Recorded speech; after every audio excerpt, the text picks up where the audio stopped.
Assalamualaikum warahmatullahi wabarakatuh. Perkenalkan, saya Dwinanda Monalisa dari S1 Keperawatan 7A, NIM 17010030024. Di sini saya akan menjelaskan poster tentang penyakit jantung untuk memenuhi tugas keperawatan kritis. Nah, sebelumnya apa sih itu gagal jantung? Ya, jadi gagal jantung merupakan suatu kondisi saat pompa jantung melemah sehingga tidak mampu mengalirkan darah yang cukup ke seluruh tubuh. Nah, kondisi ini juga dikenal dengan istilah gagal jantung kongestif. Gagal jantung dapat disebabkan oleh hipertensi, anemia, dan penyakit jantung. Nah, macam-macam atau pencegahan gagal jantung dibagi menjadi tiga, yaitu primer, sekunder, dan tersier. Kemudian gejala gagal jantung yang pertama yaitu sesak nafas, cepat lelah, serta pembengkakan pada tungkai dan pergelangan kaki. Gejala ini dapat berkembang secara bertahap atau terjadi secara tiba-tiba. Nah, di sini saya akan menjelaskan tentang pencegahan primer. Nah, sebelumnya pencegahan primer yaitu upaya pencegahan yang dilakukan sebelum seseorang menderita penyakit jantung. Nah, tujuan dari pencegahan primer adalah untuk menghambat berkembangnya dan meluasnya faktor-faktor risiko PCK. Nah, upaya pencegahan ini berupa peningkatan kesadaran pola hidup sehat, kemudian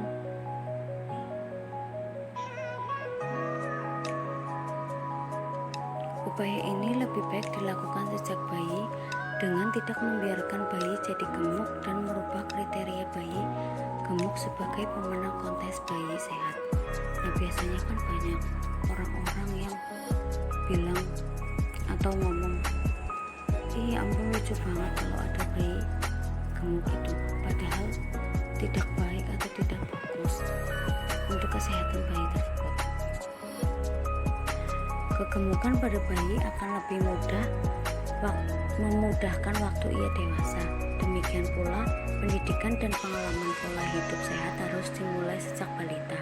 Menganjurkan anak-anak banyak makan sayuran dan buah serta menghindari makanan yang kurang mengandung serat atau makanan yang cepat saji seperti Pizza Hut, McDonald, KFC, dan lain-lain.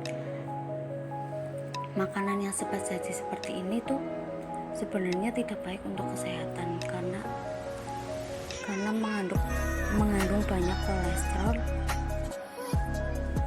Kemudian kampanye stop rokok memang terasa sulit, namun perlu dibudayakan bagi orang yang sudah merasakan sakitnya angina pectoris. Mungkin lebih mudah, tetapi bagi yang belum merasakannya mungkin memerlukan bantuan orang lain seperti anak dan istrinya.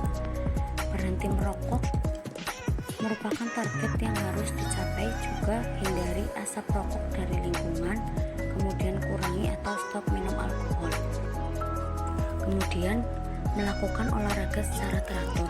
Biasanya setiap hari untuk melakukan olahraga setidaknya 3-5 kali per minggu. Dapat melakukan olahraga selama 30 menit karena ini sangat berguna untuk kesehatan kita, untuk jantung kita. Kemudian menghindari faktor-faktor risiko yang lainnya, khususnya faktor PCK. Kita juga bisa secara mudah mengatur pola hidup sehat seperti makan makanan yang bergizi, kemudian menghindari rokok, kemudian hindari stres, awasi tekanan darah, dan teratur berolahraga. Kemudian yang kedua yaitu pemeriksaan kesehatan secara berkala. Nah, biasanya kan banyak orang yang sudah menginjak usia senja atau usia di atas 40 tahun tidak mengetahui bahwa dirinya itu mengidap penyakit tekanan darah tinggi, kencing manis, ataupun kelebihan kolesterol karena mereka tidak memeriksakan diri ke dokter, atau mungkin penyakit tersebut tidak memberikan suatu keluhan.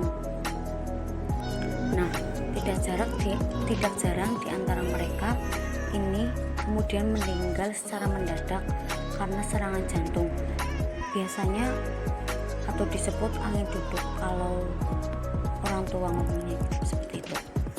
Karena itu pemeriksaan kesehatan dalam rangka pencegahan primer perlu dilakukan, terutama pada orang sehat tanpa keluhan di atas usia 40 tahun, kemudian anak dari orang tua dengan riwayat hipertensi, diabetes mellitus, familiar, dislipidemia, mati mendadak pada usia kurang dari 50 tahun. Kemudian yaitu yang ketiga, obesitas. Nah, di obesitas ini memiliki 5 jenis pemeriksaan yang dianjurkan. Pemeriksaan yang pertama yaitu pemeriksaan fisik, pemeriksaan elektrokardiogram, yang ketiga pemeriksaan laboratorium, yang keempat pemeriksaan treadmill test, yang kelima pemeriksaan ekokardiografi. Nah, pemeriksaan fisik ini mengenai kemungkinan adanya kelainan organis pada jantung ataupun hipertensi. Kemudian pemeriksaan elektrokardiogram atau EKG biasanya dilakukan pada waktu istirahat. Kemudian pemeriksaan laboratorium, pemeriksaan ini seperti pemeriksaan gula darah, total kolesterol, HDL, kolesterol, LDL kolesterol, kemudian trigliserida ureum dan kreatinin. Kemudian yang keempat pemeriksaan treadmill test, terutama pemeriksaan ini dianjurkan untuk penderita yang hasil EKG-nya meragukan dengan adanya keluhan nyeri dada atau chest pain. Kemudian yang terakhir pemeriksaan ekokardiografi, terutama untuk melihat apakah jantung kita itu sehat, kemudian apakah terdapat kelainan struktur organisasi jantung kita. Nah, mungkin hanya itu yang bisa saya sampaikan, kurang lebihnya saya mohon maaf. Terima kasih. Wabillahi taufiq wal hidayah. Wassalamualaikum warahmatullahi wabarakatuh.